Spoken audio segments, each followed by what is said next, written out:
রব্বুল আলামিন এত সম্মান দান করিবে।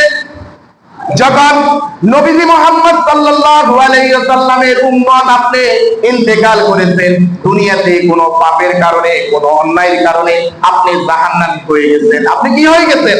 জাহান্নামী হয়ে গেছেন। আল্লাহ পাক রব্বুল আলামিন জাহান্নামীদেরকে পায়ে শিকল পরাবে, মাথায় বেড়ি পরাবে, গলার মধ্যে রশি দিয়ে টানবে, হাতের মধ্যে হেলকাপ দিবে। শুধু যদি আপনি মুহাম্মদ সাল্লাল্লাহু আলাইহি ওয়াসাল্লামের উম্মত হতে পারেন, আল্লাহ পাক রব্বুল আলামিন আপনার মাথার মধ্যে বেড়ি পরাবে না, আপনার পায়ে শিকল দিবে না, আপনার হাতের মধ্যে হেলকাপ পরাবে না, গলার মধ্যে বেড়ি পরাবে না, আপনাকে শ্মশান মানে আপনাকে জাহান্নামের দিকে নিয়ে যাবে। আল্লাহু আকবার বলেন। যখন ফেরেশতারা দেখবে, আল্লাহ পাক রব্বুল আলামিনকে বলবে, আল্লাহ এরা তো আসামি, এরা তো জাহান্নামী, এদেরকে কেন বেড়ি পরানো হচ্ছে না, কেন শিকল বাঁধা হচ্ছে না, কেন তাদেরকে মাজা বাঁধা হচ্ছে না, তাদেরকে কেন হ্যান্ডকাপ পরা হচ্ছে না?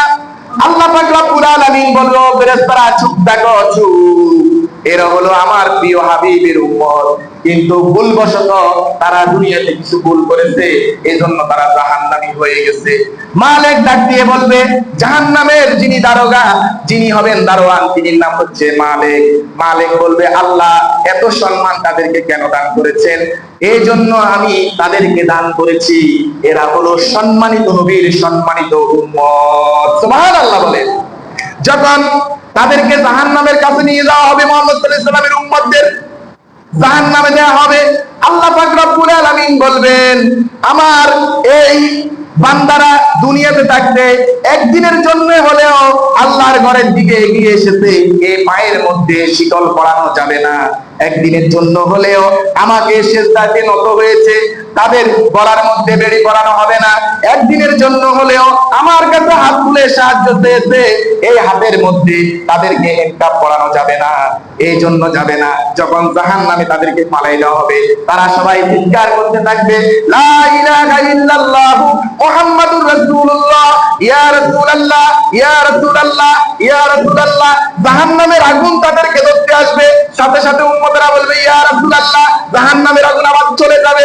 এমন তো অবস্থায় মালিক বলবে, ও জাহান্নামের কঠিন আগুন, তোমাদের কি হয়েছে? এদেরকে আক্রমণ করতে পারছো না কেন? সাথে সাথে জাহান্নামের আগুন জবাব দিবে, এমন একটা নাম উচ্চারণ করে এই উম্মতেরা আমরা ভয় পাই, ওই নামের সম্মানে আমাদের জ্বালানোর শক্তিকে আল্লাহ পাক রব্বুল আলামিন বন্ধ করে দিয়েছে। সুবহানাল্লাহ বলে।